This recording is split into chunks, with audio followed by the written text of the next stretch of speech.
Hey everyone, it is Christine. Welcome here to my channel. If you're new here, I am a homeschooling mama. I live in New Zealand and I'm a second generation homeschooler. I have 3 kiddos who are all pretty young still. They're 6, 4, and 2. And I want to share with you in today's video how I plan my homeschool.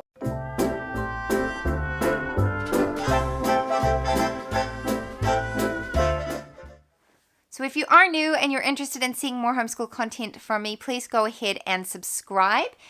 But today I'm chatting to you about all things planning. I've had several people reach out to me and say, please can you show me how you plan your homeschool? And it's really not as complicated as it might look. I feel like so many of the modern day curriculums come basically with the lesson plans all done for you, and so you don't have to do an awful lot. But you may have a different schedule to the one set out in the book. You may have a different schedule to, a traditional school year.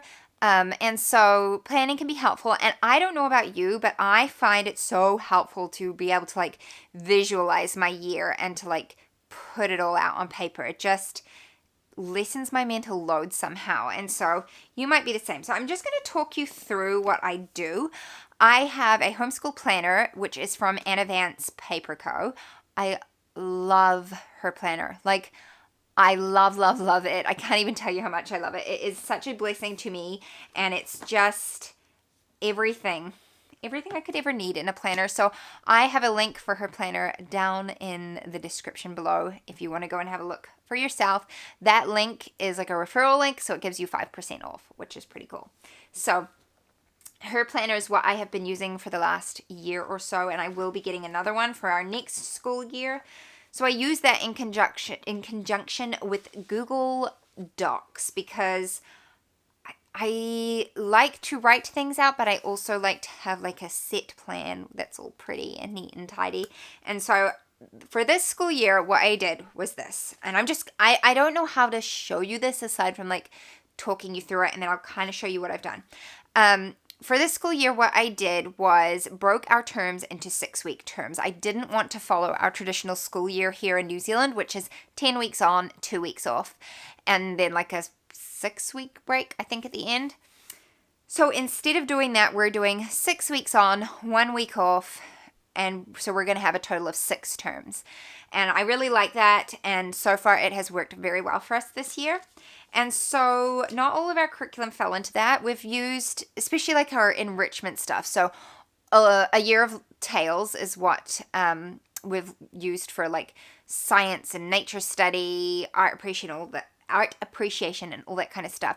And I didn't necessarily want to do it in the order that it was in the book. I wanted to do it seasonally.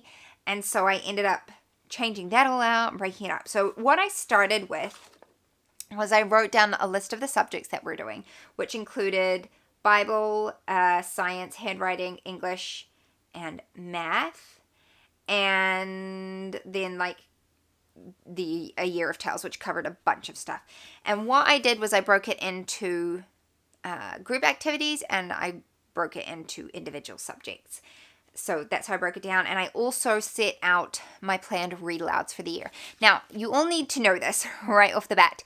This is what I set out. I never, ever had any intention of sticking to this no matter what. Homeschooling should allow room for plenty of flexibility because that is life. And if things aren't working for your kids, you need to change them. That is just how it is. So I've set out our read alouds and our subjects and all those kinds of things, but things have already changed. For sure. We started out the first term with 5 little papers and how they grew as our read aloud, and I stopped after just a few days because it was just not something my kids were interested in. They weren't engaged in the story, and so I set it aside and decided we would do that later, and we picked something different. So just be aware of that. This is a flexible schedule. So what I did was I created tables, and you can kind of see this is for term 2. Whoops. I'll see. Hopefully you'll be able to see it. This is for term 2. I created tables in Google Docs. So, little hack. If you've never used Google Docs before, all you do is type in, I think it's just doc or docs.new. Or you could do sheets.new or whatever.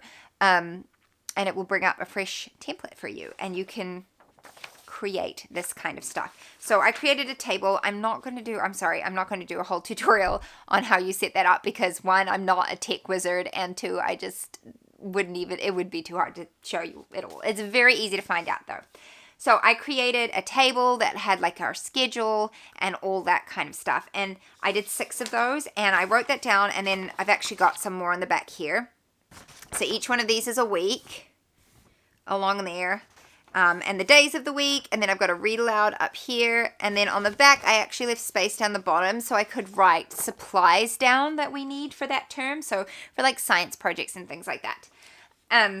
And I did 6 of those so that every term I can print it out and I can tuck it in the back of my Advance planner.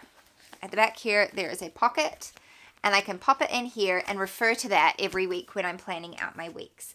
Now, one reason that I wanted to do this on the computer is because as our terms change and we have to deal with flexibility, and maybe we haven't covered all the lessons we wanted to, or our curriculum has changed or whatever, I could just easily go into that Google document and change it in the schedule. And I didn't have to worry about like writing it in hard copy in my planner and ruining my beautiful planner. So,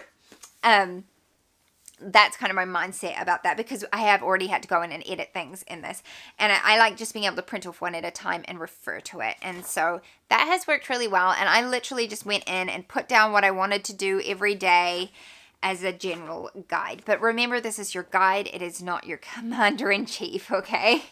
So then once I've done that, I every week go into my planner and I write down our lesson plans for the week, and I can sort of show you a picture here of my planner, but I will link my plan with me video because I show you very clearly in there what I do. So I've got it set out with our days of the week and my kids and the subjects that I want to get done. And then on this side, I've got like to-do lists and appointments and all of that kind of stuff on this side. So that is how I keep track of what I want to do with our homeschool.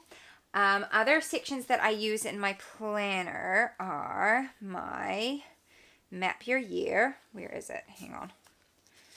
Map your year.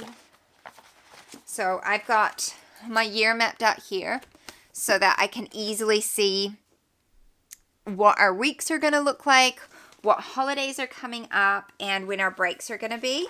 And I really like that because I can cross it off as we go, which I need to cross off last week, so I never did that. And then at the end, the other part I use for planning is our records.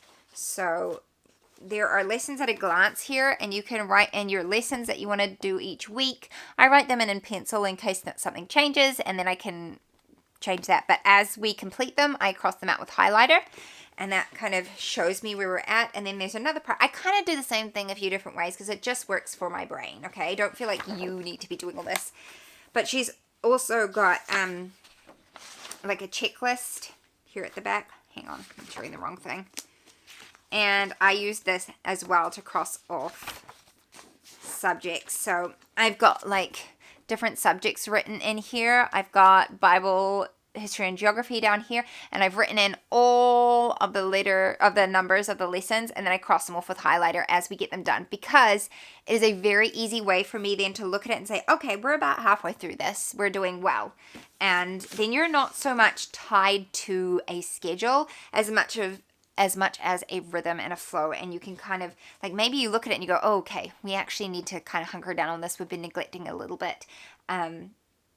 And other things you can say, okay, we're great, we're doing really well, we could ease off a little bit, enjoy some different things, you know. So that is in a nutshell how I plan our homeschool, and I'll probably do the same sort of thing next year. It's just a very easy way for me to do it. I know there are some people who like to just fly by the seat of their pants. I am not one of those people. If I don't write things down, if I don't visualize them and see how they're going to look, then I just crash and burn. Nothing gets done. So if you've got any questions for me, please leave them in the comments below. And yeah, I will try and answer those for you. And I hope you enjoyed watching this. I hope it was helpful to you. I know a lot of you are planning for the next school year, so hopefully this gives you some ideas. Thank you for watching. I'll see you next time. Bye-bye. What if the world had more of your smile? What if the wind could spread your love? What if your sweetness voice could reach every